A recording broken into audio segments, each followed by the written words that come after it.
These are the top 20 reasons why UFO experiences like Bledsoe's testimony of angelic encounters is most certainly a demonic experience. Number 1, Hathor. In one account of meeting these spirits, Chris Bledsoe mentioned that the spirit identified herself as Hathor. My dad comes home and he starts telling me, son, I saw this lady. She goes by Hathor, but that throughout time and across many cultures, she was known by many names. In Egyptian mythology, Hathor was an ancient Egyptian deity associated with various realms such as motherhood, the sky, Horus, and the sun, Ra. She was also the goddess of beauty, sensuality, music, dance, and maternity. However, she was also known by various other names. Bledsoe further stated that Hathor appeared to his father, claiming to be Amon-Ra. I'm like, what the hell? I've never heard of Hathor. And then he said that this being, the lady, she said that Amon-Ra is the hidden one. That's all she said. No, Amon-Ra is the hidden one. Yeah. What does that mean? I don't know. A combination of two prominent deities in Egypt, Amun, the creator, and Ra, the sun god. So this deity asserts herself as the creator and the sensuality goddess, encouraging worship. It was a woman, beautiful beyond measure. She was glowing, this bluish white color, and she had this white dress on that sparkled when it was flowing. And it looked like an old Roman dress. It went all the way to her feet and sleeves out to her hands here. In the Bible, depictions of Egyptian gods are often associated with fallen angels, resembling Lucifer, who was cast out of heaven and began inhabiting earth after the fall of man.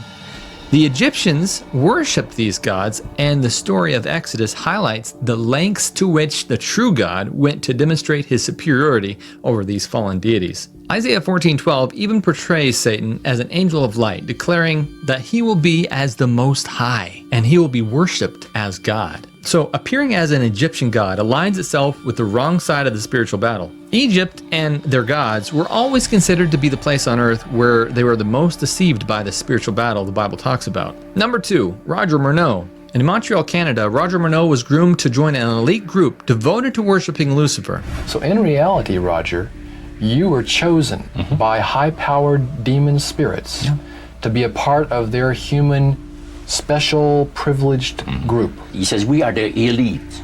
We know the real truth about the Master and his angels. Before escaping this occult group, Murnau was warned that the fallen angels would deceive the world leaders at the end of time by posing as aliens, claiming to help Earth until they gain their trust. And the priest told us, could I have a little bit more of your time? I want to do something very fascinating.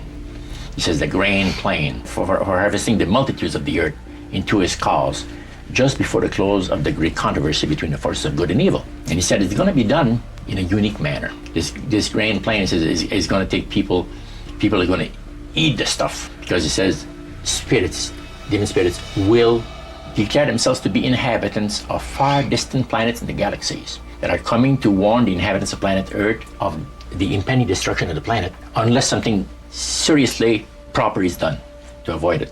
It was a big thing that was coming up, one of the major deceptions of the last days. So we can conclude that when deception does occur, it'll be tangible and audible, just as the snake was in the tree of knowledge of good and evil. Number 3, the Bible.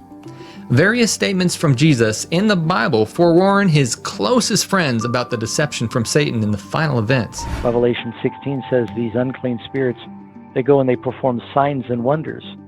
And Jesus warns in the Gospel of Luke, and it's repeated in the book of Acts chapter 2, that there will be signs in the heavens. And a lot of people are going to be seeing things in the skies in the last days. The Bible says that in prophecy. So we need to know what the truth is, what to believe and what not to believe, because I think that evil spirits are going to use that to manipulate people in the last days. Number 4, poltergeist activity. The military acknowledges that with UAP activity, unusual occurrences resembling those used with Ouija boards and occult practices happen often. My name is Matthew Roberts. I was a cryptologic technician in the U.S. Navy for 16 years. I found myself watching the footage over and over again, almost obsessively. I started to have these follow-on experiences with the phenomenon. That was like the beginning of seeing non-human entities in my room at night. Because my job was classified and I had access to classified, I was kind of aware this was not a one-off event.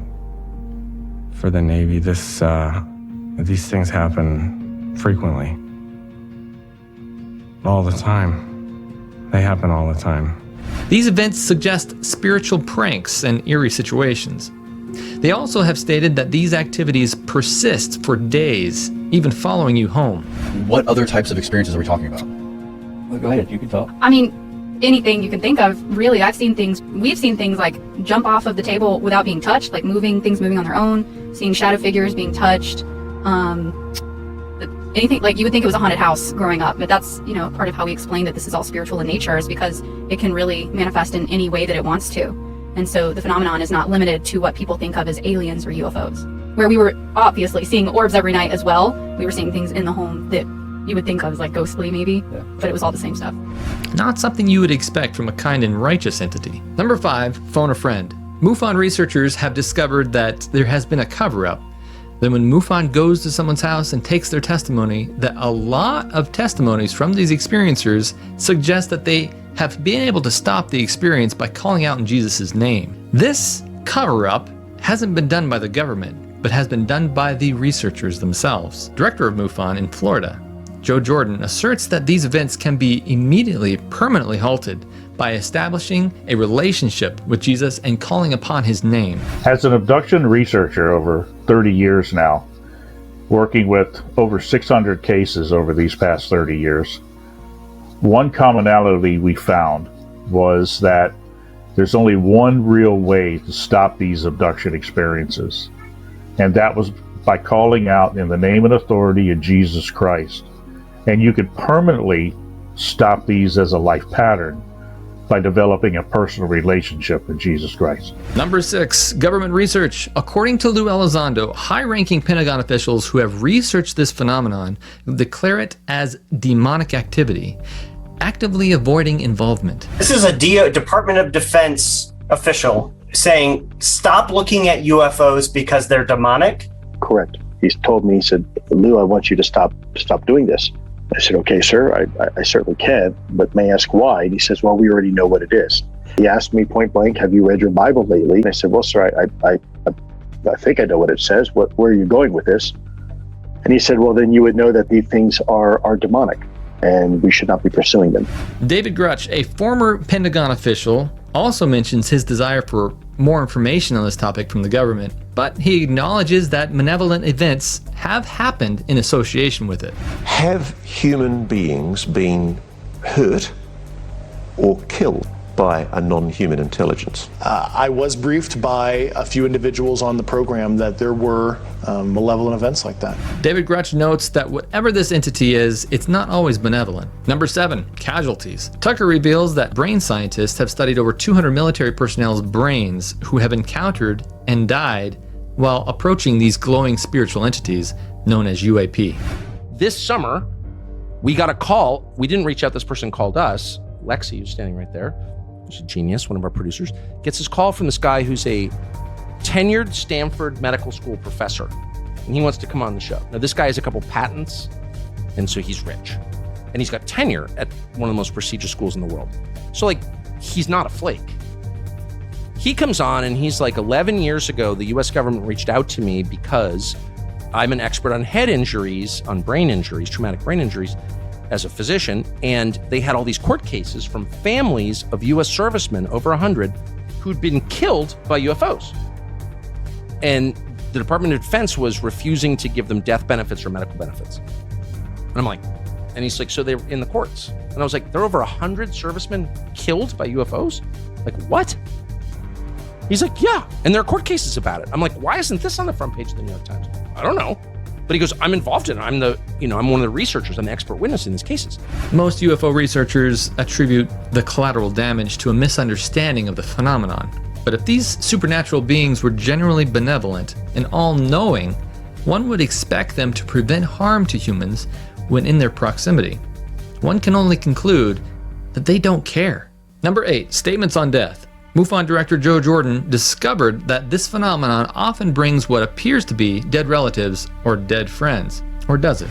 Something that showed up that was unusual in the research over our years that we've been looking at this is not just myself, but other researchers. I think Barbara Betholic was one of them, Whitley Strieber.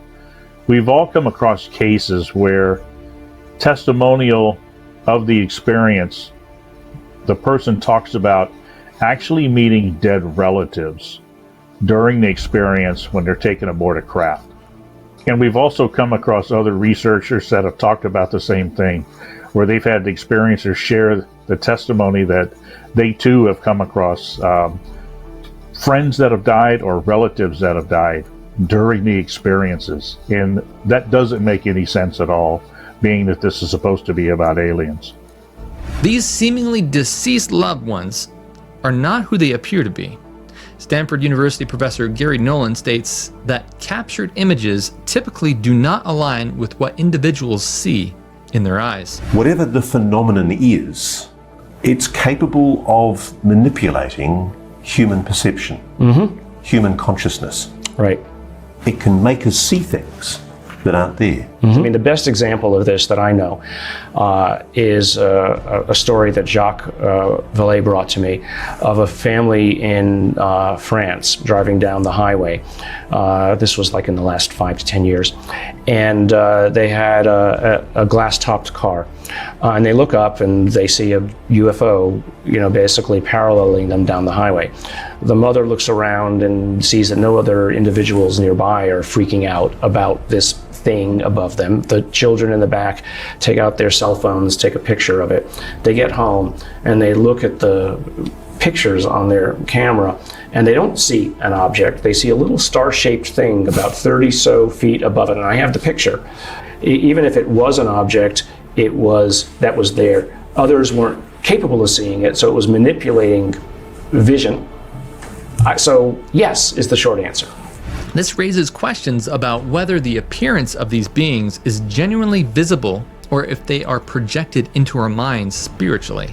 Former occultists have even claimed that the appearance of their dead family members was a demonic activity.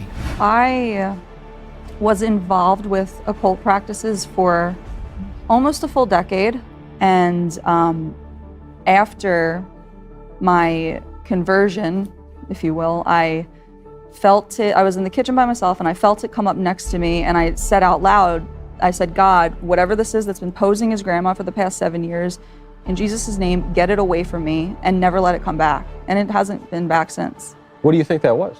Just a hallucination or a... To be perfectly honest, a demon. Yeah. That's my understanding of ghosts, anything of that kind of sort. You don't believe in ghosts? I don't. The Bible explicitly says, after death, a person returns to the dust, knows nothing, possesses no mental powers, has nothing to do with anything on earth, does not live, waits in the grave, and continues not. And the soul that sinneth, it shall die. The soul dies. And Job 14:12 says, a man lies down and does not rise till the heavens are no more. So when are the heavens no more? Well, 2 Peter 3:10 says, the day of the Lord will come, in which the heavens will pass away. The heavens are no more when the day of the Lord comes. So when does man rise from the dead? When the day of the Lord comes. And yet, what we see from this phenomenon is the lie that says, you will not surely die. In fact, what we read in the Bible in Genesis 3 was, you will not surely die. That's the first lie told to Eve. Number 9, destruction.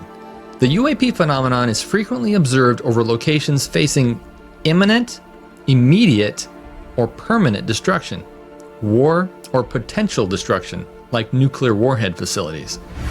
A pillar of fire at night and confused Russian troops. It has some asking, are Ukrainians receiving heavenly help? There's some miracle happened. It looked like some spaceship, like there was like an attack from the spaceship.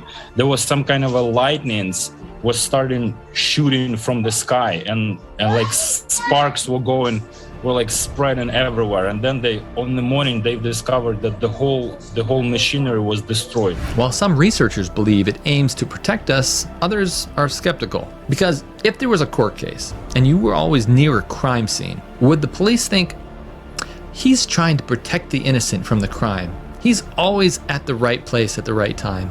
Or would you become a suspect? We're only halfway through, but if you have learned something so far, please hit that subscribe button. We discuss this material every week with the latest news about this growing phenomenon. So hit that subscribe button and hit that little bell icon. Hit the like button if you desire to see more of this content. Number 10, a desire for worship. In Bledsoe's testimony, he revealed that the phenomenon declares itself worship worthy, claiming to be God, not just any God, but the creator God who created us. They gave him a message. They gave him a long message, you know. They said they're the guardians. They said that they work for creation, that they created us, they protect us from the forces of darkness and things like that.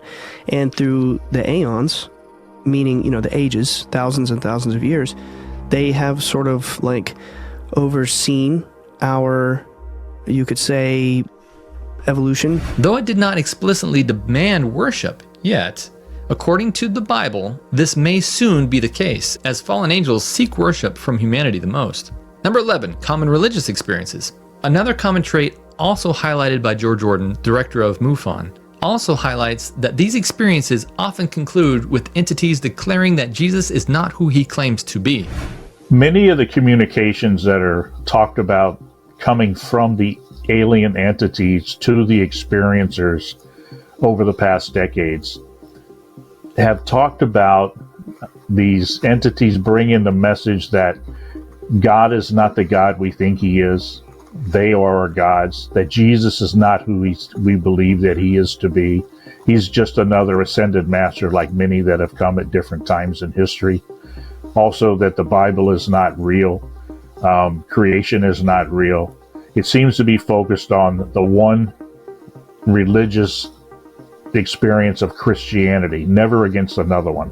It's peculiar for these beings from afar to traverse vast distances just to challenge the identity of one man in one religion for one person in a field somewhere. Unless that is their primary objective, and they're not from far away. In fact, the government expresses doubt about the extraterrestrial nature. If they observe something, it typically originates from Earth first. National Reconnaissance Office. Every time they launch something from up there, come check it out. Swim right up to it or fly up to it and make sure it's not something that shouldn't be. It really removes the extra from extraterrestrial, doesn't it? Number 12, private research. Tom DeLonge received the UFO Researcher of the Year award in 2017, but discovered that this phenomenon has unusual ties to seemingly malevolent forces. When people start to understand more about the UFO phenomenon, the term the occult in that whole world is much more a part of the UFO phenomenon that's part of what makes it more complex than just little green men in flying saucers and tinfoil hats. And mind you, as we'll talk about this in a little bit, it's not all coming from me, it's coming from other people of the highest places. There is a very, very strong link between what people think demons are from the Bible and other religions and the UFO phenomenon. And what you have is something that doesn't like man, period, and something that feels either jealous of or has some kind of plan for what man is to be. This echoes Jacques Vallée's belief that these entities are deceivers, messengers of deception. Number 13, racist philosophy. The common UFO philosophy that some of us on Earth are mixed with alien DNA, a prevalent aspect of the UFO lore, has a tragic consequence. Researcher Jacques Vallée states, the pernicious suggestion that some of us on Earth are of extraterrestrial descent and therefore constitute a higher race. The danger inherent in this belief should be obvious to anyone who hasn't forgotten the genocide of World War II, executed on the premise that some races were somehow pure and better than others. Number 14, the Vatican involvement. According to David Grutch, at least since 1933, the Vatican has been closely connected with the United States on the UFO issue. So let me be very clear about this. You're saying that the Catholic Church, the Vatican, they know about the existence of non-human intelligence on this planet. Certainly. Although the Catholic Church claims to be the first church after Jesus Christ, the speed at which it descended into apostasy was mind-blowing, persecuting the Christians for possessing a Bible, asserting itself in the place of God, and encouraging relationship with idols of dead people rather than Jesus Christ. Any deep involvement with the Vatican may, at the very least, be questionable. Number 15, climate change. Science has long predicted major global issues due to climate change, and it's not surprising that ufology is promoting the same agenda. There are two things that they keep saying over and over again. Number one, you've got to get rid of your nuclear weapons programs. And secondly, you've got to stop polluting your planet with petroleum. You know, that you're polluting your planet and contaminating it. You know, and you're going to ruin the entire climatic system of your planet. According to Matthew 24, major Earth catastrophes coincide with spiritual forces impersonating Jesus Christ as the Antichrist power until the second coming. Coming to warn the inhabitants of planet Earth of the impending destruction of the planet, unless something seriously proper is done to avoid it. One of the major deceptions of the last days. It's no wonder that climate change is a significant concern in politics today, because although it might not be for the reasons they state, it certainly will be a tragic ending. Number 16, UFO religions. Two popular UFO religions, realism and Scientology, do not adhere to the Bible at all. Most are even opposed to the Bible and instill a desire to discard it among their followers. Religions, they don't even rationalize when it comes to this stuff. It's just straight by that book. And they'll be the ones that we have the most to deal with, I think, because they don't have room for any deviation of possibilities other than what that book says. Number 17, become a god. Divinity was the first lie told to man by the snake, manifested by the fallen angel Satan in the Garden of Eden. In Genesis 3, the snake said, "You will not surely die. You will be like God, knowing good and evil." We may eat fruits from the trees in the garden, but God did say you must not eat fruits from the tree that is in the middle of the garden, and you must not touch it, or you will die. Oh, no, you poor thing. You most certainly will not die. In fact, that would be utterly preposterous. For God knows that when you eat of it, your eyes will be opened to the higher light. You will become deity. You would be like God. This same lie has been perpetuated throughout all of ufology. We are divine. I believe we're divine. I think we all are. Number 18, healing people. In the last days, the Bible says that spirits will possess powers to perform miracles. 2 Thessalonians 2:8 says, "Spirits, even the Antichrist, will use every kind of power, including miracles and wonderful signs, but they will be lies." Some interesting Bible commentary says, "Through the agencies of spiritualism, miracles will be wrought, the sick will be healed, and many undeniable wonders will be performed." And as the spirits will profess faith in the Bible and manifest respect for institutions of the church, the Spirit's work will be accepted as a manifestation of divine power. This is exactly what we are just beginning to see in the case of the Bledsoes after his 2013 experience with the spirit that calls herself the Egyptian god Hathor, Amun-Ra. In 2013, when the lady came back, when I saw her, she imparted another thing on me that I may have had it before, but I didn't realize it until 2 weeks later. Bledsoe goes on to describe how he was able to heal his dog that had a large gash in her neck. I felt this energy come through my hand, and I felt her go completely limp. And when I raised my hand, there was no more hole in her neck. This experience had led him to believe that the spirits had imparted healing powers onto him, which allowed him into the United States government to heal people. And he was slumped over, face down. I mean, out cold, completely turned white, and they were trying to revive him, couldn't get him awake. And they dragged me through the crowd, and I put my hands on his shoulders. The very instant I did, he sat up and took a big breath. And they looked at me and said, my God, you saved him. Although healings were a sign of Jesus' divinity on earth, the Bible is clear that these miracles and signs and wonders will be a part of the last deception. Number 19, female angels. It's interesting to note that the Bible never depicts angels, beings of light, with the appearance of women. Now, these entities are not saying they are angels yet, but many people are presuming they are. When I think of these beings, I think in terms of the various mythologies around the world. You know, I think of like Irish fairies. I think of like Arabic jinn or genies. I think of biblical angels. But what's interesting about the case of the Bledsoes is that they saw a female entity. Every angel in the Bible appears masculine. This is likely because angels do not procreate. And according to Jesus, procreation requires marriage. Without procreation, there's no mammary glands indicating femininity. Since angels lack breasts, humans identify them with the appearance of men. However, in UFO and occult lore, most spirit beings, especially those perceived as benevolent, are depicted as female. Now, don't consider this hard truth because deception is inherent of these lying spirits, and they can appear as whatever they want to. Number 20, demonic oppression and abduction similarities. According to the Bible, good angels never possess humans. Only bad angels engage in possession. The abduction experiences share notable similarities with possession. In both alien abduction and demonic possession accounts, individuals often describe a sense of losing control over their own bodies or mind. Many individuals who claim to have experienced either alien abduction or demonic possession report memory lapses or missing time during events.